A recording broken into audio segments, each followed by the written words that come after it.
不知道大家对于千禧年左右国内道路上的日系车有什么样的印象？我记忆中最常见的就是佳美雅阁大霸王、风度皇冠帕杰罗。但是当年其实还有另外一款车，虽然出现的频率没有那么高，不过凭借其犀利帅气的造型，每次都能在马路上脱颖而出。最没想到的是，20多年后的今天，我能和它在地球的另一端相逢。这款车就是30格兰 Galant。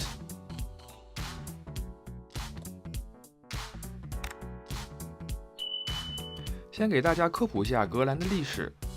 第一代格兰于1969年下线，并且在1971年成为了30进军美国市场的第一款车。在随后的30年里，格兰逐渐从紧凑级轿车变成为了中大型房车，动力系统和配置也逐渐多元化和高级了起来。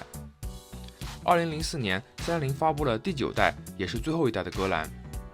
这代格兰完全是为了美国市场打造的，车身尺码大幅加大，发动机的最大排量能达到3.8公升。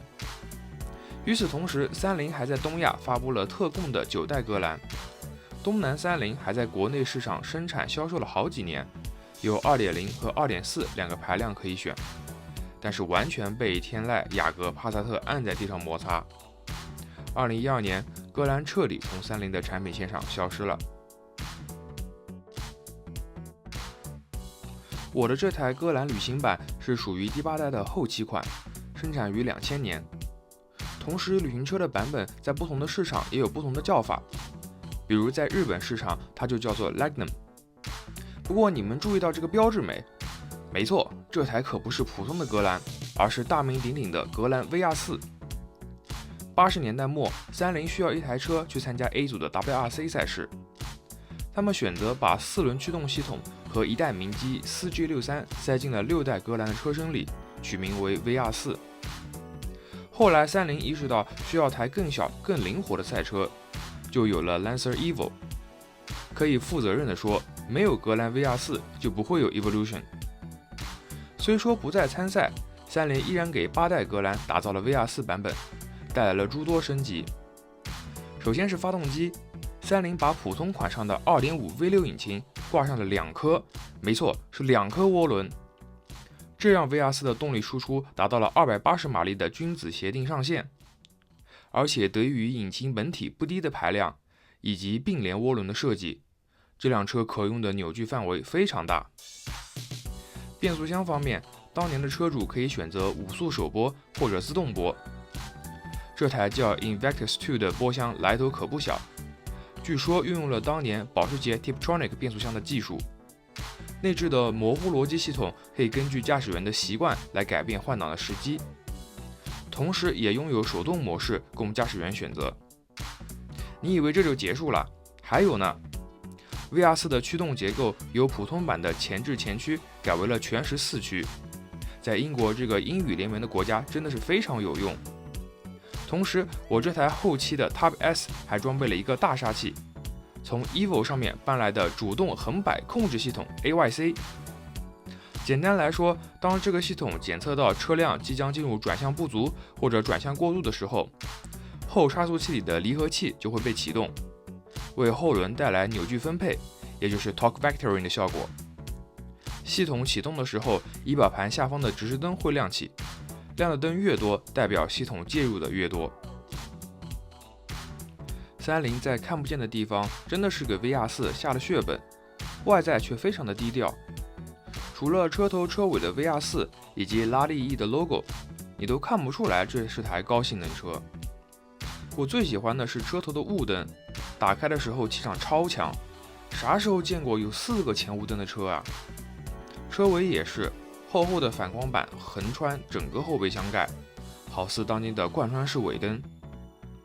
车内的差别就更小了，你几乎找不到和普通款有不一样的地方。从座椅上就能看出来，格兰依然很强调乘坐的舒适性，每张座椅又宽又厚，配上浅色的皮子，感觉就和大沙发一样。时不时出现的胡桃木装饰无时无刻地提醒着你，这是台来自2000年的车。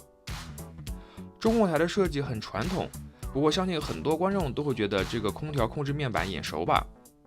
当年310给很多车型都安装了这款空调界面，包括当年很火的东南领帅。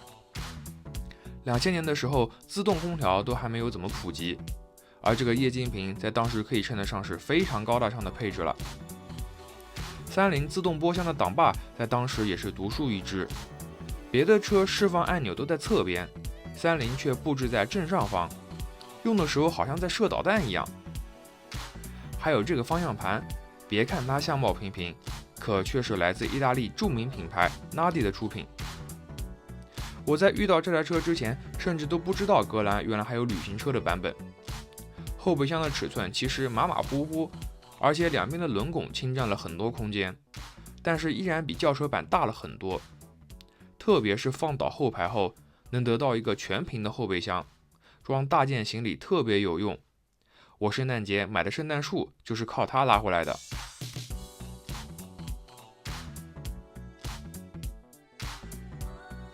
纵使310把 VR4 武装到了牙齿，开起来的时候仍然是大型房车的风格。得益于本来就不小的排量和2颗涡轮的加持，这种引擎可用的转速范围非常的宽广。虽然整体数据和 CG63 接近，但是 6A13 的出力是一种非常温和的方式。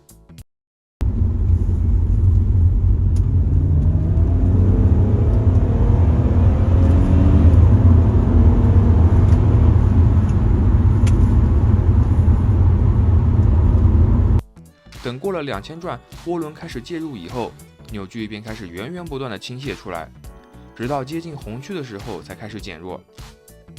这样的特性使得 VR4 非常的好驾驭，开高速的时候不需要降档就可以轻松的完成超车，在乡下小路间也只需要2个档位就可以应付全部路况。我都觉得这变速箱比我还轻松，天天挂着个5档跑就完事儿了。不过能明显的感觉到变速箱的效率不是很高，液力变矩器只有在巡航的时候才会锁止，所以总感觉和发动机之间有点隔阂。幸运的是，升档降档的时候都还算平顺。